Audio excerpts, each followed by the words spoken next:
वर्षातून एकदा येणारी ती पवित्र रात्र, ज्या रात्री संपूर्ण सृष्टी शिवमय होते, ती म्हणजे महाशिवरात्री. पण महाशिवरात्री इतकी विशेष का आहे? या दिवशी उपवास आणि जागरण का करतात आणि कोणती पूजा केल्यास भगवान शिव लवकर प्रसन्न होतात? आजच्या या व्हिडिओमध्ये आपण महाशिवरात्रीची संपूर्ण माहिती जाणून घेणार आहोत, म्हणून व्हिडिओ शेवटपर्यंत नक्की बघा. भाग 1. महाशिवरात्री का साजरी करतात? महाशिवरात्री फाल्गुन महिन्यातील कृष्ण पक्षातील चतुर्दशीला साजरी केली जाते. पुराणानुसार या दिवशी भगवान शिव आणि माता पार्वती यांचा विवाह झाला. या दिवशी शिवाने समुद्र मंथनातून निघालेले विष प्राशन केलं. या दिवशी शिवाने तांडव नृत्य केलं, म्हणून ही रात्र अत्यंत पवित्र मानली जाते.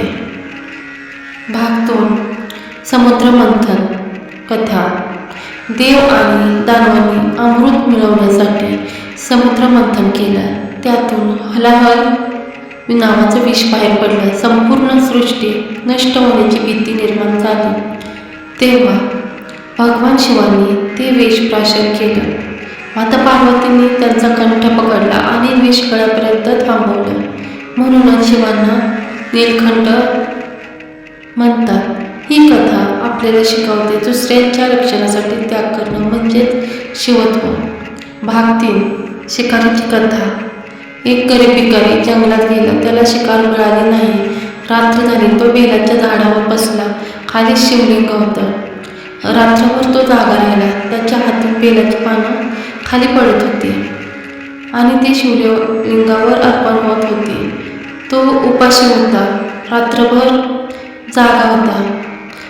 अनवधानाने त्याच्याकडून शिवपूजा झाली. सकाळी भगवान शिव प्रसन्न झाले आणि त्याला मोक्ष मिळाला.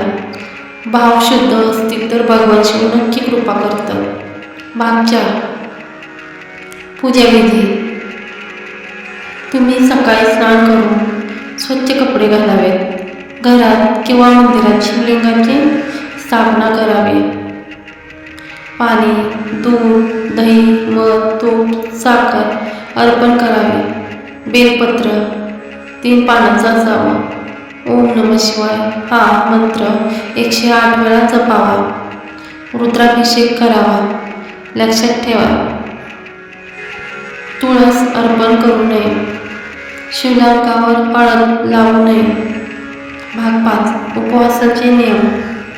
पूर्ण उपवास किंवा फलाहार, लसूण, कांदा टाळावा.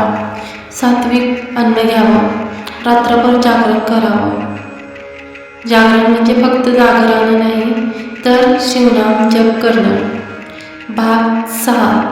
या दिवशी केल्यास विशेष फळ मिळणारे उपाय. आर्थिक समस्या असल्यास